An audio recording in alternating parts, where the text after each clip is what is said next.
గబ్బిలం చీకటి పడగానే ఆకాశంలో వేగంగా దూసుకెళ్లే పక్షి. పగలు వెలుగులో మాత్రం గృహల్లో చెట్ల కొమ్మలపై తలకిందులుగా వేలాడుతూ కనిపిస్తుంది.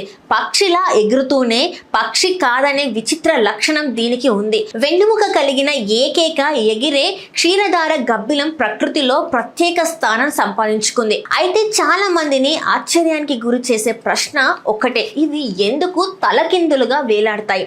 నేలపై నిలబడి పక్షుల్లా ఎందుకు ఎగరలేవు? దీనికి సమాధానం ఈ కథనంలో తెలుసుకుందాం.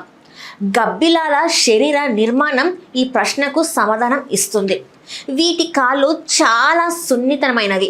నిలబడేలా శరీర బరువును మొయ్యగలిగే శక్తి వాటికి ఉండదు. అందుకే గబ్బిలాలు నేలపై నిటారుగా నిలబడలేవు.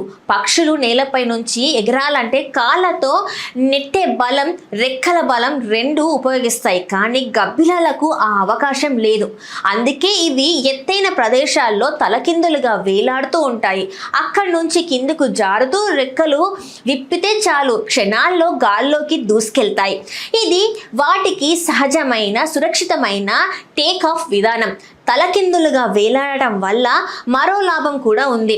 నేలపై ఉండే శత్రువుల నుంచి రక్షణ లభిస్తుంది. పైగా చీకటి గృహాల్లో చెట్ల కొమ్మల మధ్య వేలాడితే వాటిని గుర్తించడం శత్రువులకు అంత సులభం కాదు. ఇలా వేలాడే సమయంలో గబ్బిలాల పాదాలు స్వయంచాలకంగా కొమ్మలని బలంగా పట్టుకుంటాయి.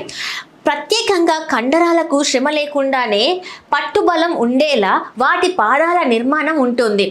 అందుకే నిద్రలో ఉన్న అవి కింద పడిపోవు. గబ్బిలాల మరో అద్భుత శక్తి వాటి శబ్దం. కళ్ళు ఉన్నప్పటికీ చీకటిలో దారి కనుక్కోవడానికి అవి అల్ట్రాసోనిక్ శబ్దాలను ఉపయోగిస్తాయి. ఎగురుతూ ముందుకు పంపే శబ్ద తరంగాలు ఎదురవుతున్న వస్తువులను తాకి తిరిగి వచ్చినప్పుడు ఆ ప్రతిధ్వనిని బట్టి దూరం, దిశను అంచనా వేస్తాయి. ఈ లొకేషన్ వల్లనే అంధకారంలో ఉన్నా కూడా అడ్డంకులు తప్పించుకొని వేగంగా ప్రయాణించగలుగుతాయి.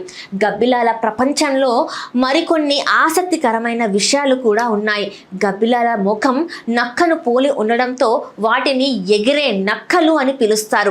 ఎగురుతున్న సమయంలో వీటి గుండె వేగం నిమిషానికి 1000 సార్ల వరకు కొట్టుకుంటుంది. అలాగే గబ్బిలాల విసర్జన అయిన గ్వానాను అత్యంత పోషక విలువలున్న సహజ ఎరువుగా రైతులు ఉపయోగిస్తారు. అయితే గబ్బిలాల విషయంలో జాగ్రత్త అవసరం. అరుదుగా అయినా గబ్బిలాలు కరిస్తే రేబిస్ వంటి వైరస్ల ప్రమాదం ఉంటుంది. అందుకే వాటిని తాకకుండా దూరంగా ఉండడమే మంచిది.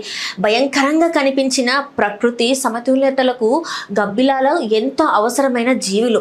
చీకటిలో తలకిందులుగా వేలాడే ఈ చిన్న జీవిలో ఇంత అద్భుతమైన శాస్త్రం దాగి ఉందని నిజంగా ఆశ్చర్యమే.